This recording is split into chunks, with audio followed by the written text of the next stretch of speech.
ACL tier को अगर ignore किया जाए तो क्या क्या नुकसान हो सकते हैं।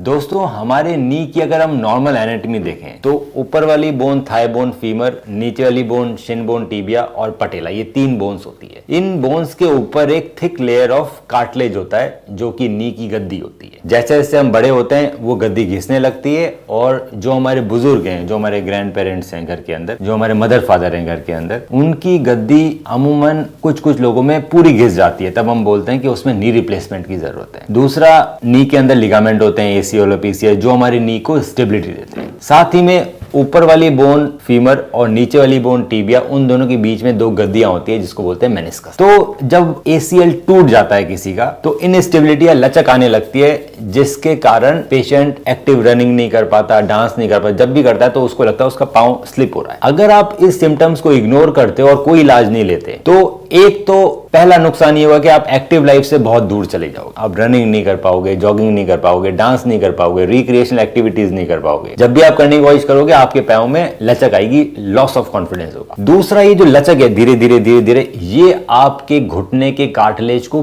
पूरी तरह से घिस देगी। उस पे जो डैमेज होगा कार्टिलेज का वो परमानेंट डैमेज है दोस्तों, उसको हम बहुत मुश्किल से भी ठीक नहीं कर सकते। साथ साथ में मेनिस्कस भी फटने लगते हैं जैसे जैसे हमारा टाइम निकलता है ACL इंजरी के बाद। तो जो लोग मेरे पास 2 साल या 3 साल बाद आते हैं या कुछ लोग 10 साल बाद भी आते हैं हमारे पास ACL टूटने के 10 साल बाद, उनमें जब हम आर्थ्रोस्कोपी करते हैं तो मेनिस्कस फटे हुए मिलते हैं, कार्टिलेज पूरी तरह से खराब मिलता है, बड़े बड़े खड्डे मिलते हैं कार्टिलेज में। दोस्तों, ACL का ऑपरेशन तो हो जाता है, हम ACL आपका वापस नया बना देते हैं, फाइबर टिप इंटरनल ब्रेसिंग कर देते हैं, ACL पूरी तरह से ठीक हो जाता है, लचक पूरी तरह से ठीक हो जाती है। पर जो कार्टिलेज घिस गया है वो लॉस दोस्तों परमानेंट होता है, उसका इलाज बहुत मुश्किल है। तो अगर आप अपना ACL इंजरी को इग्नोर करेंगे और इलाज नहीं लेंगे तो आपका घुटना धीरे धीरे घिस के बूढ़ों ऐसा हो जाएगा 10 से 20 साल। उसके बाद हो सकता है कि आप एक जो छोटी सर्जरी दूरबीन के द्वारा ACL की, आप सोच रहे हैं कि वो बच जाए, शायद अपना आप ठीक हो जाए, या चलो मेरे को अभी दर्द नहीं है मैं अभी सर्जरी क्यों कराऊं। अगर आपका ये माइंड सेट है तो आपके लिए एक बहुत बड़ी सर्जरी जिसका नाम है नी रिप्लेसमेंट फ्यूचर में वेट कर। तो बहुत जरूरी है कि आप अपने सिम्टम्स को इग्नोर ना करें। ACL अगर टूट गया है तो उसका इलाज करना बहुत जरूरी है ताकि आपका नी सलामत रहे, उसमें गद्दी नहीं घिसे, उसका कार्टिलेज नहीं घिसे और फ्यूचर में नी रिप्लेसमेंट की जरूरत भी नहीं पड़े। अगर आपको